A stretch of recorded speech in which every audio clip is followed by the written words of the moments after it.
So what's good, TMG fam? It's your boy L, and I'm back with another reaction. How y'all feel? Welcome back to the channel. Salute. So first and foremost, man, let me say thank you, and I appreciate all the birthday wishes I received yesterday, man, and they're still piling in. So let me just say thank y'all, and I appreciate it. You know what I mean? As you can see, I'm here, which means I survived the night, but there's a but there. So here's a but. Y'all know the festivities ain't over. You know we gonna ride it out all the way until the weekend. What? Come on, man. So we still going up. All right. So yeah. But the video we are getting into today, let's get to business. Let's get down to business. The video we're checking out is 3 cold cases solved in 2021, right? After decades of being unsolved, they were solved in 2021.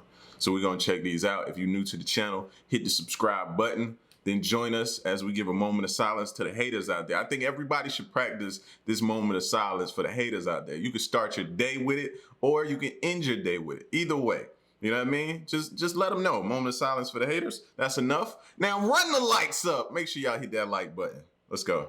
5. And tonight, we're going to talk about decades-old cases that were solved in 2021. These cases were solved because of the advancements in the field of DNA and fingerprint technologies. Our first case is the case of Catherine Gennaro. On Sunday night, October 9, 1994, 20-year-old single mother Catherine Gennaro was partying at bars in downtown Barrie, Ontario. Less than 24 hours later, Catherine's friends found her dead in a basement apartment at 258 Dunlop Street West, near Ann Street. Gennaro grew up in the North York section of Toronto with her parents. She was the only child of Denora and Fernando Gennaro, who were Portuguese immigrants to Canada. At the time of her death, Catherine had a 2-year-old daughter who was with Catherine's parents on the night of October 9.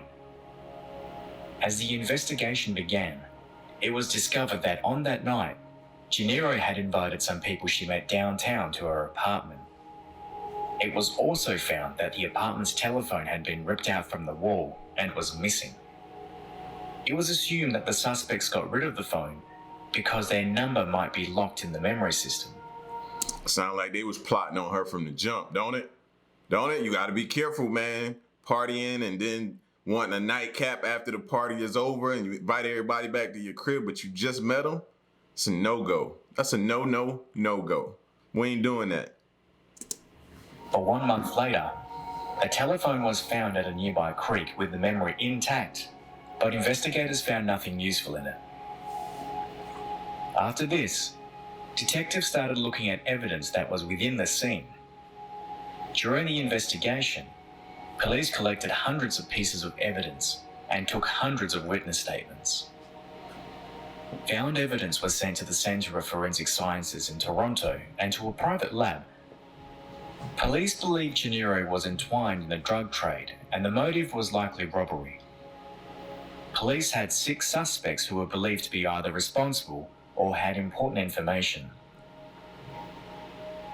After a 5-year-long investigation, in October of 1999, the case was transferred to the Ontario Provincial Police to use an unspecified technique that Barrie Police Service couldn't use, but the technique provided no success. In February of 2012, the case was transferred back to Barrie Police. 2 years after this, on October 15, 2014, Barrie Police held a press conference with Gennaro's adult daughter, Dawn Nelson, to mark the 20th anniversary of Gennaro's death. Here, Dawn Nelson told how she grew up without her mother. Nelson said she found out about her mother's death when she was 6 years old and was flipping through the channels at her grandmother's house. She saw a Crime Stoppers episode. It was a reenactment of a young woman being stabbed in her apartment. She said, Imagine that's how you had to discover your mom was dead. Talk about, I don't care how young you are, when you can process and understand what's going on and you have to find out that type of way, I'd never be at rest, bro. Now imagine the long-term effects, what that had on her daughter. You know what I mean? Because eventually she grew up, and I'm assuming, I don't know, but I'm guessing maybe somebody explained to her, or she learned how, or possibly what happened and what took place that led to her mom's death, or how they found her. And you know the stories of her probably inviting people back to her house. Imagine what her relationships were like going forward. You think she could ever trust somebody? No, man, please. We're gonna have a good time at this well-lit establishment with all these people, and then after that, you're gonna go your separate ways and I'm going mine. Like, I'd be too guarded to, no. Young as I was, I still remember being terrified and sad for this woman, and sad for her family. Moments later, a picture of the woman holding her child was put on the screen, and I realized at that moment that that was my mother. I knew because this is the same picture that was in my living room to this day. I've never been able to get rid of the hurt and confusion that flooded my mind that night. Detective Rob Gravel said they were watching two suspects, and police hoped advancements in the field of DNA analysis would help break down the DNA mixtures of the original 6 suspects and narrow down the search to 2. DNA traces were found at the scene in 1994. 6 years after the conference, police arrested and charged 58-year-old Robert Bruce McQueen on January 13, 2021.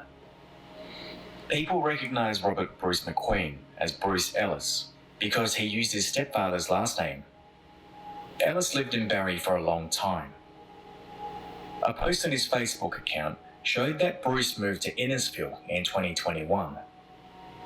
Bruce had a reputation as a tough guy while growing up, as told by a former Barrie resident, Paul. Bruce never graduated high school. Yeah, tough guy, but he gotta take them bathroom selfies though. You know what I mean? He's so tough, but I see you standing in that picture getting them bathroom selfies. Get out of here. And was often in and out of jail in his younger days. Police didn't provide any specific details about the case because of the ongoing investigations against Bruce, but it was confirmed that Bruce's arrest was possibly because of a tip received in 2019, and that Bruce was known to investigators. It was also confirmed that Bruce and Gennaro knew each other. Good morning. My name is Sergeant Kevin Scales. I'm a detective here in the Barrie Police Homicide Unit. Today I'd like to provide you with an update on a historical investigation. Barrie Police Service is pleased to announce that yesterday morning a 58-year-old Barrie man was arrested and has been charged with murder in the death of Catherine Gennaro. He's scheduled to appear via video today at the Ontario Court of Justice located in Barrie to be remanded in custody. This investigation began 26 years ago after the discovery of Catherine's lifeless body in her Dunlop Street apartment on Monday, October 10th, 1994. Post-mortem investigation was conducted and the cause of death was determined to be multiple stab wounds. Catherine was just 20 years old at the time of her murder. The arrest that was made yesterday was made possible by new information that was received by the Homicide Unit approximately 1 year ago. As the case manager, I recognize that it is important that every piece of information that is received is closely examined, as you just never know which one holds the key detail you're searching for and will lead your team ultimately to the arrest of the person responsible. We have reached out to Catherine's daughter, Dawn, who was 2 years old at the time of her mother's death, and she has provided the following statement that I would like to read to you. I want to thank those who never gave up hope in looking for my mother's murderer.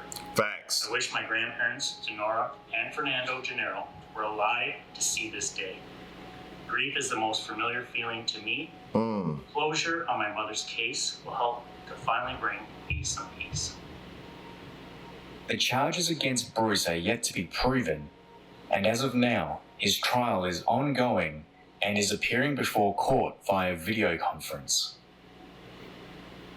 Wow. Dang. Our second case is the case of Claritha Gibbs, which was finally solved after 36 years because of genetic genealogy. In 1984, Claritha Gibbs lived on Mango Street. She was a native of Tampa and moved to Fort Myers, Florida, from Houston, Texas in 1979. On June 26, 1984, Claritha Gibbs, 31, was found suffering from a gunshot wound to the abdomen off of Palm Ave and Lincoln Boulevard by police when they responded to a call of shots being fired in the area. She was taken via ambulance to the community hospital, where she later succumbed to her wound. While collecting evidence, investigators found a rag with DNA, possibly from the suspect, but at the time, testing and profiling DNA was still in its infant stages. When police interviewed witnesses, they found... See, that's what I be saying, man. Sometimes you like, goodness gracious, man. Thank God I was born in the times that I was born in. You know what I mean? You got all these new discoveries and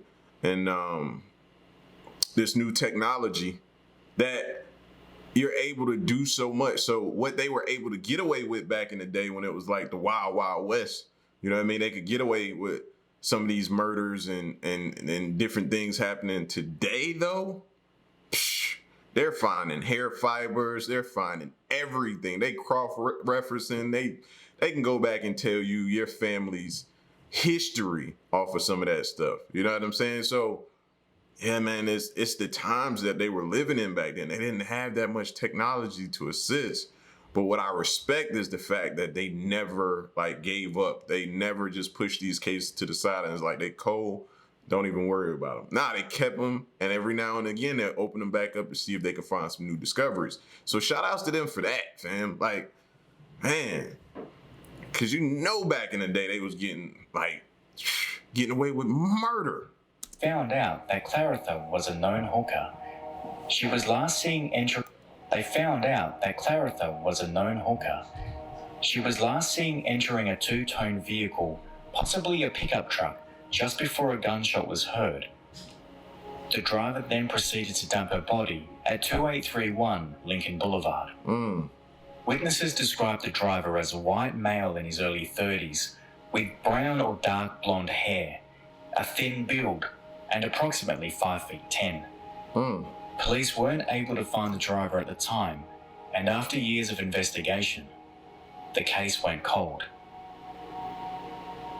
Then after almost 33 years, Fort Myers Police Department's cold case unit revisited the case in January of 2017 and thought of submitting the rag with DNA to DNA Labs International. A full DNA profile was created from the found DNA and uploaded into CODIS, the FBI's national DNA database, but there was no match for the DNA. Investigators tried again in March of 2019, just 2 years later, this time by submitting the DNA sample to Parabon Nanolabs, a DNA technology company. Parabon Nanolabs developed a snapshot profile from the DNA. See what I'm saying? Look what they could do. They're gonna drum up and they're gonna configure your face off of the DNA. There's no escaping some things these days and time. Genetic genealogy.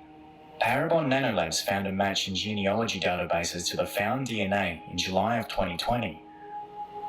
The DNA found on the scene was linked to 65-year-old James Glenn Drinan of Okeechobee, Florida. As the investigation progressed, investigators found that James Drinan lived locally in 1984. On July 27, 2020, investigators covertly obtained a DNA sample from Drinan by going through his discarded trash. DNA Labs International confirmed that the DNA sample matched with the DNA found on the scene in 1984. We gotta stop telling these criminals, man, that they're probing through their trash, or they're gonna stop putting their trash out, okay? We gotta stop telling people what they doing. You know what I mean? They gonna stop putting their trash out now that they know y'all going through it. Investigators traveled to Drinan's home in Okeechobee on January 13, 2021, and he admitted that he shot Gibbs in post-Miranda statement. Drinan further explained that he was a mechanic in the area at the time, and Gibbs was a street worker. On the night of June 26, 1984, Drinan tried to pick Gibbs up, hoping to get some action, but instead, she tried to rob him by pulling a gun on him. The two fought over the gun, and in the process, Gibbs was accidentally shot. Drennan fled the scene and discarded the gun out through the window of the truck. 5 days after his confession, Drennan passed away at his home. There was no information provided on whether Drennan's death was natural or not. After this, the case was finally considered closed after 36 years. Dang. Gibbs' sister, Cynthia Hampton, was informed about the investigation and she was happy to get closure. Basically saying she was happy he was dead. That's basically what she was saying. Our final case is the case of Albert Woolfolk. On July 16, 2003 in Columbus, Georgia, 45-year-old Albert Woolfolk left a sports bar called Coach's Corner with 3 unidentified men at about midnight. 34 hours later, on July 18th, his mother and a worker from his aluminium siding company found his body at home at 2634 Havisham Avenue. Woolfolk was married with a newborn son, but his wife and child were out of town. He was also a father to 3 other children from a previous marriage, but they didn't live with him. The police were called, and when they arrived, they found that the house was ransacked and several items seemed to be stolen from the house. There were signs of struggle, and Woolfolk was stabbed multiple times. The investigators believe Woolfolk was killed in his home within hours of leaving the bar and driving a silver convertible Jaguar home. Woolfolk was a well-liked guy and was described as a fun-loving person who got along with others very easily. He would often invite people to his home after a night out so they could hang out. Detectives believed robbery was a possible motive. They interviewed many witnesses, but nothing came up. As the extensive investigation failed to find any new leads, the case went cold until February 2020. That's when Detective Stuart Carter was assigned to the case. Carter was able to find a witness who remembered one of the 3 men who left the bar with Woolfolk that night. The witness described the man as a heavy drinker who was known to cause trouble. He played billiards and was known to frequent Columbus bars. The people who worked at the bar, Coach's Corner, described the man in question as about 25 to 28 years old, about 5'10" to 6 feet tall, with a medium build and a clean shaven with possible military-style haircut. It was also found that Woolfolk was driving a silver Jaguar convertible and the other men were in a brown sedan that night. Detective Carter also used physical evidence during the investigation. That evidence was a set of fingerprints retrieved in 2003. Investigators found a big screen TV was missing from Woolfolk's house during the initial investigation, leaving behind the toppled cable box. At the time, police were able to lift fingerprints from the cable box, but it didn't match Woolfolk or anyone in his family. To assist with the investigation, Detective Carter used the fingerprints found on a cable box, retrieved in 2003's investigation. Detective Carter asked a crime scene technician to search the fingerprints on the FBI database, and they found a match. The print matched with Alvin Barfield's right middle finger. 47-year-old Barfield was in the system because of an unrelated arrest. On August 19, 2020, Detective Carter and Matt Sittler travelled to meet Barfield in Myrtle Beach, South Carolina, where he was currently living. Barfield agreed to give an interview, and he told them that he lived in Columbus, Georgia at the time, where he worked as a furniture salesman, but he denied ever knowing Woolfolk or visiting Woolfolk's house. But as Y'all believe him? I don't know. Barfield's DNA was found in Woolfolk's home, and Barfield's testimony, police issued a warrant for his arrest on December 29th and was taken into custody on January 21st, 2021 by the U.S. Marshals Fugitive. Barfield was taken into custody on today, January 21st, 2021 at approximately 0600 hours. He was taken into custody in Myrtle Beach, South Carolina. The United States Marshals Fugitive Task Force actually took Barfield into custody. Barfield is currently being held at the J. Rubin Detention Center, which is located in Conway, South Carolina. He's there awaiting extradition to Columbus, Georgia. Barfield was transported to the Muskogee County Jail in Columbus, Georgia on February 2, 2021. He appeared before the court on February 5th and pleaded not guilty. Barfield's attorney argued in the court hearing that Barfield wasn't a flight risk due to his cooperation with detectives, but the judge denied to set bail for him. Yeah, we ain't giving you no bail for somebody we've been trying to capture for a long no. I don't think they should, at least. Police have not been able to find the other two men who left the bar with Woolfolk that night, and police are yet to identify a second fingerprint found at the crime scene. Detective Carter believes that it's unlikely one man could have lifted the large television screen in 2003. And that brings 2003. Yeah, we wasn't really on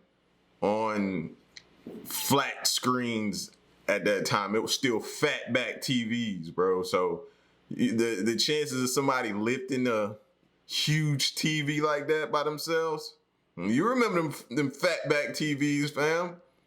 Like, you wasn't just depending on the size. 32 or better. You wasn't just or you was throwing your back out, or you was out here trying to impress somebody. You know what I mean? That was a lot of TV. But hell, these cases though, these are the kind of ones that make you cringe. Like the one with the little girl, she had to find out about her mom through the TV, bro. You know what I'm saying? Parents probably was trying to not tell her until, you know, she got a little older, try to not rob her of her innocence. But, you know, sometimes that backfires, and then it just happens, and it's out of your control. And who would have known she would have came across that during the TV? So hey, these stories was crazy, man. But again, I'm telling y'all, like the one where she met the dudes and went back home from the bar. How many of us have met either women or men at the bar somewhere and then took them back to your crib? Yeah. My younger days, I did it. Stupid of me. I wasn't thinking. I didn't have this train of thought. Just trying to have a good time. What type of situation could I put myself in? Scary. That's what makes these stories so crazy, because in a lot of these stories, you can picture yourself doing some similar things sometimes. And you're like, that could have easily been me. Easily. You know what I'm saying? But y'all get at me in the comment section, man. Let me know what y'all think. And stick around and stay tuned to the next reaction of my piece. Y'all stay solid. Hey.